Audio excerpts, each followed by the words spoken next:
Imagine it, London in 1666. Narrow cobbled streets, timber-framed houses packed tightly together, the sounds of horses' hooves and bustling market stalls, and the ever-present smell of wood smoke and sewage. Beneath the surface of this vibrant city lies a hidden danger, one spark away from disaster. And on the night of September 2nd, that spark is struck. This is the story of one of the most catastrophic events in London's history, the Great Fire of 1666. A fire that would level the heart of the capital, displace thousands, and change the future of urban planning forever.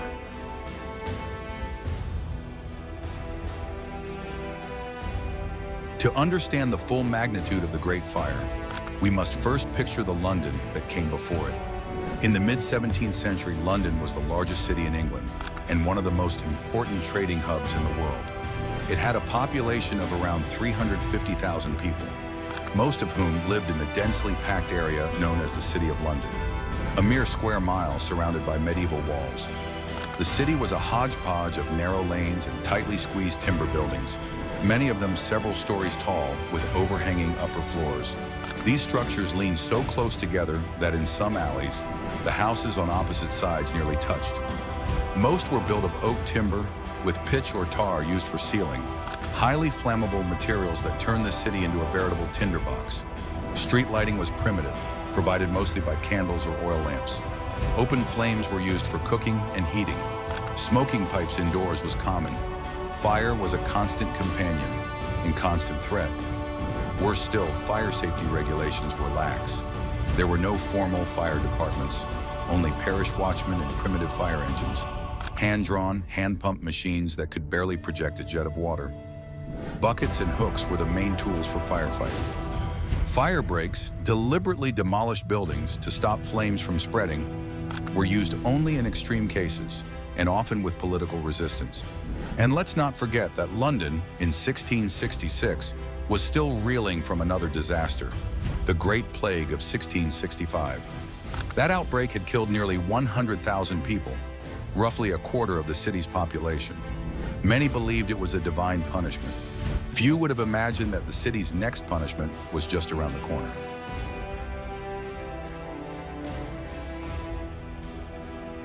It all began shortly after midnight in the early hours of Sunday, September 2nd, 1666. Thomas Farriner, the king's official baker, lived and worked on Pudding Lane. Like many tradesmen of the time, his bakery was part of his home. That night, a small fire, possibly left smoldering in one of the ovens, caught hold. The Farriner family awoke to smoke and flames, trapped upstairs. They managed to escape through a window into a neighbor's house, but their maid, terrified and unwilling to jump, perished in the blaze. She is considered the first victim of the Great Fire. The fire quickly spread to adjoining buildings. The east wind, strong and relentless, fanned the flames. By dawn, 300 houses were alight. At first, the authorities underestimated the threat. The Lord Mayor of London, Sir Thomas Bloodworth, was called to the scene.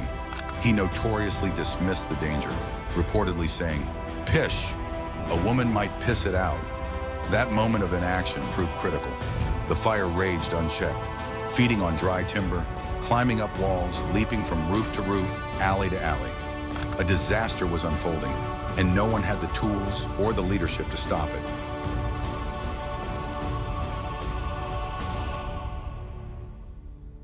By midday Sunday, the fire had grown into a full-scale inferno. Londoners tried to flee, loading carts with their belongings, pushing through choked streets. Many were forced to abandon their possessions. Horses collapsed from the heat. Some residents took to the River Thames, escaping by boat as glowing embers fell from the sky. Fires spread so quickly that people barely had time to respond. In some cases, they threw valuables into wells or buried them in gardens, hoping to recover them later. Others attempted to protect their homes with wet cloths or by removing flammable furniture, but the effort was futile. On Monday, September 3rd, the situation worsened. The flames reached the Royal Exchange and the Custom House. St. Paul's Cathedral, at the time a massive Gothic structure dating back to medieval times, stood in the fire's path. People believed it was safe due to its stone walls, but they had not considered the wooden scaffolding that encased it for ongoing repairs. As the fire reached the cathedral, the wood caught, and the heat was so intense that the building's lead roof melted and poured like lava down Ludgate Hill. The cathedral collapsed into rubble, sending thick smoke and ash billowing into the sky. The same day, panic descended upon the city. Rumors spread like wildfire, just as dangerous as the flames. Some believed the fire had been deliberately set. England was at war with the Dutch and the French, and suspicion quickly turned to foreigners and Catholics. Mobs attacked people in the streets. Justice was abandoned. In the chaos, fear ruled.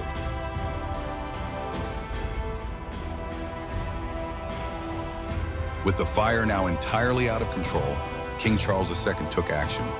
He and his brother James, Duke of York, personally joined firefighting efforts. They ordered the demolition of buildings using gunpowder, a last resort method to create fire breaks by force. At first, property owners resisted, fearing financial ruin. But as the fire consumed more of the city, resistance faded. Explosions were heard throughout the city as houses were blown apart in desperate attempts to halt the spread. By Tuesday, September 4th, the fire reached its peak. Almost the entire city of London was engulfed. At night, the glow of the fire could be seen for miles. The heat was so fierce that iron melted. Eyewitness accounts describe streets looking like rivers of flame. Clouds of smoke turned day into night. It was apocalyptic. Finally, on Wednesday, September 5th, the east wind died down. The fire lost momentum. Firefighters, volunteers, and soldiers redoubled their efforts. By Thursday, the fire had been largely extinguished, though smoldering embers remained for weeks. What was once the thriving center of London was now a smoldering wasteland.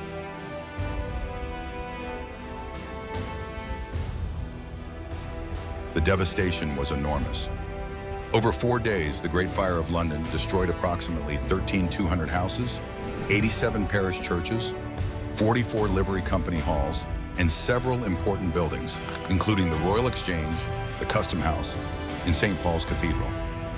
Around 70,000 to 100,000 people were left homeless. Makeshift camps and tent cities sprang up in surrounding fields, Islington, Moorfields, and beyond. These areas, once rural, became refugee camps for the displaced citizens of London. The official death toll was shockingly low, fewer than 10 people. But modern historians doubt this figure. Many of the poor, those who had no one to report their deaths, were likely burned beyond recognition. Mass graves may have been unrecorded, and few structures remained to shelter survivors long enough to give formal accounts. The financial cost was catastrophic. Insurance was rare. Thousands were ruined. The city's economy, trade networks, and governance structures teetered on collapse. To make matters worse, a French watchmaker named Robert Hubert falsely confessed to starting the fire. Likely mentally ill, Hubert was executed despite significant evidence he could not have been responsible. He became a scapegoat, a symbol of the widespread fear and xenophobia of the time.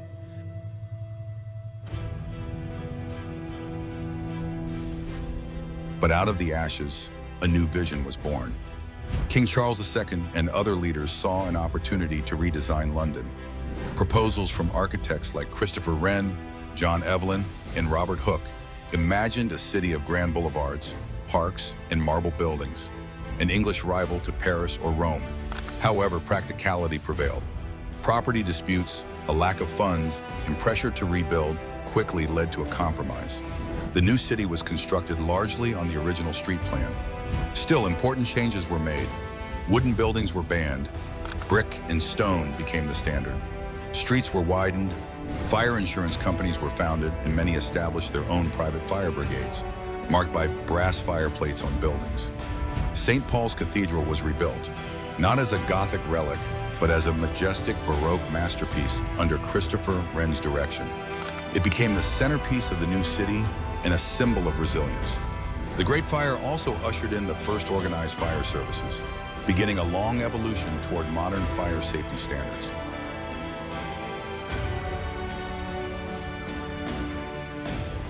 The Great Fire of London became more than a tragedy. It became a turning point.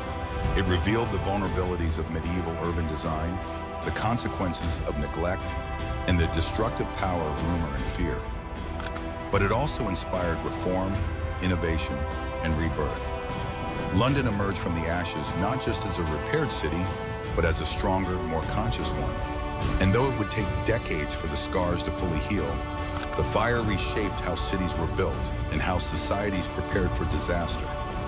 Today, if you walk through the streets of the City of London, you'll find plaques, remnants, and rebuilt churches marking the fire's path.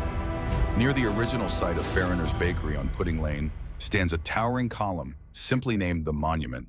It stands 202 feet tall, the exact distance from the bakery to its base. Designed by Christopher Wren, it reminds us not only of what was lost, but also of what was rebuilt. The Great Fire of London was more than a blaze, it was a reckoning, a test of leadership, resilience, and unity. And it is a powerful example of how, even in the face of destruction, cities and people can rise again. Out of fire came foundations. From ruin came reform. And the story of London's most devastating fire became a lesson passed down through centuries of tragedy, transformation, and triumph. If you found this story compelling, don't forget to like, comment, and subscribe for more powerful moments from history.